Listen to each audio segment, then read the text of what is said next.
I walked into a small garden one morning and noticed something that usually makes people give up on a plant. The leaves were yellow, the soil looked dry and tired, and the growth had almost stopped completely. It was the kind of plant most people would quietly remove and throw away, thinking it has reached the end of its life. But a few days later, something unusual happened.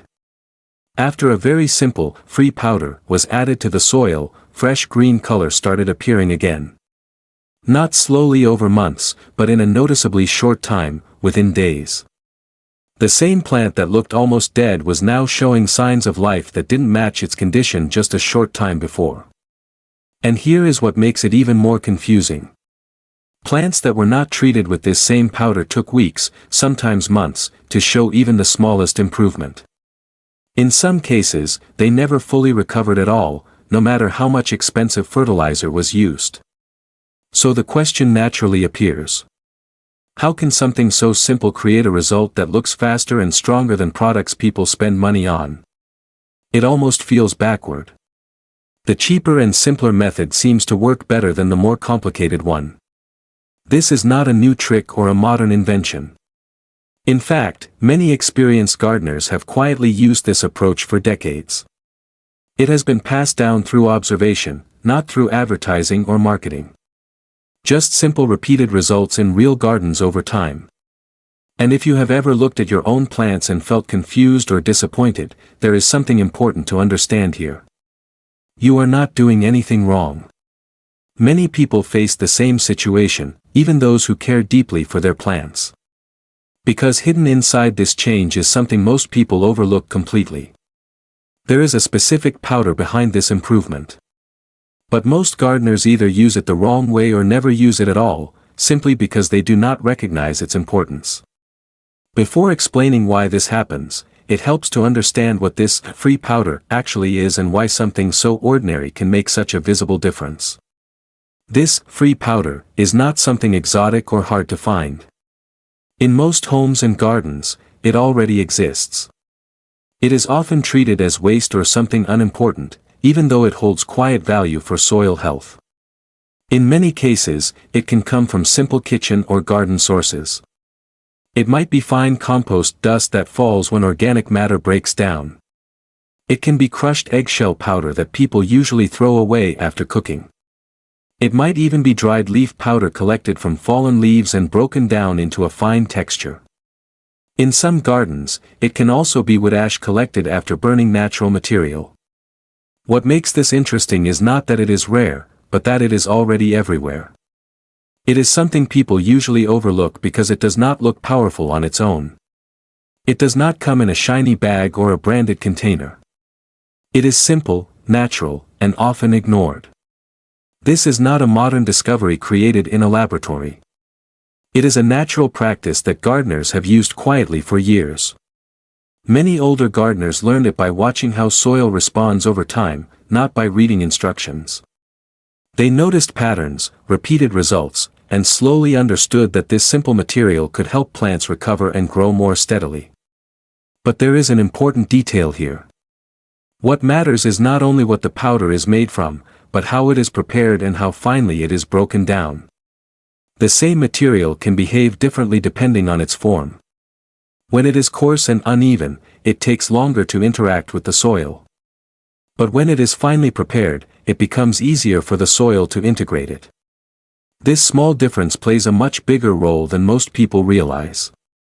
Now, to understand why plants respond so quickly, we need to think less about feeding the plant and more about how roots actually absorb what they need. Plants do not respond to magic. They respond to availability. Their roots are constantly searching through soil, trying to find nutrients in a form they can actually use. When nutrients are locked inside large pieces of organic matter, the plant has to wait for natural breakdown processes to make them available. The reason this simple powder seems to work faster is because it changes that waiting time. When organic material is broken down into a fine texture, it becomes easier for microbes and moisture to interact with it.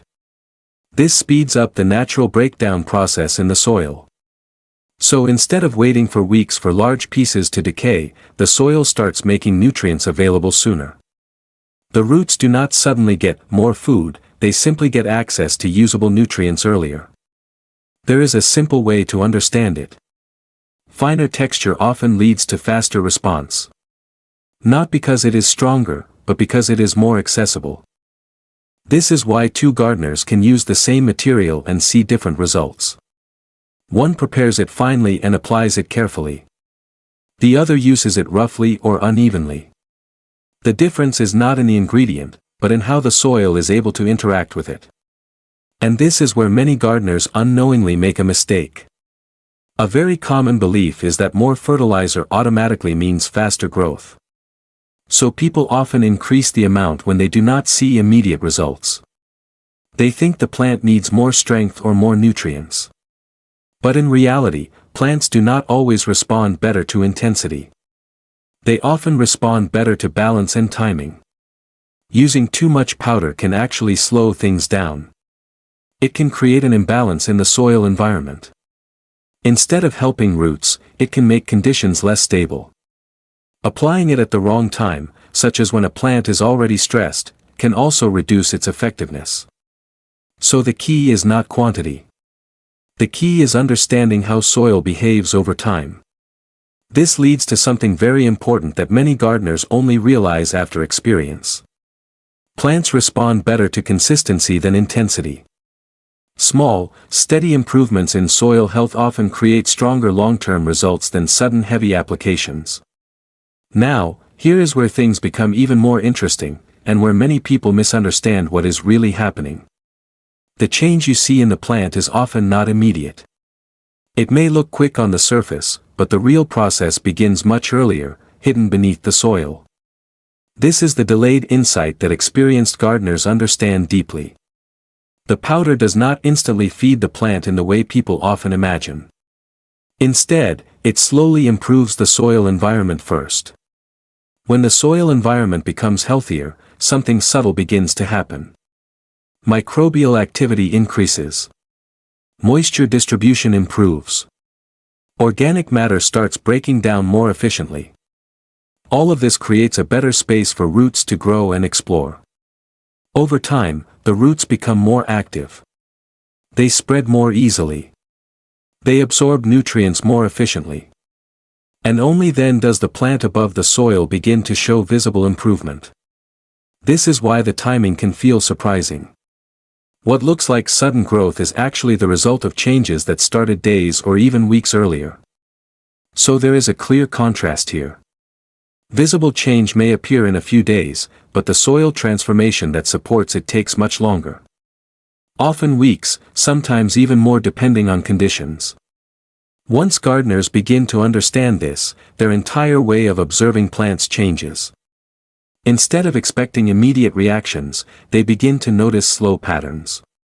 This understanding did not come from textbooks alone. It came from discovery through observation. Older gardeners, long before modern fertilizers became common, noticed something interesting. Even simple waste materials, when dried and turned into powder, seemed to improve plant health over time. They did not have scientific explanations in the beginning. They only had repeated experiences. A pattern that kept showing up again and again.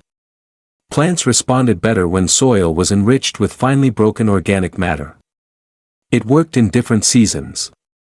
It worked in different soils. It worked across different plant types. And because of that consistency, trust slowly built over time. This is how many natural gardening methods survived. Not through promotion, but through repetition and quiet observation. Of course, not all gardens behave the same way.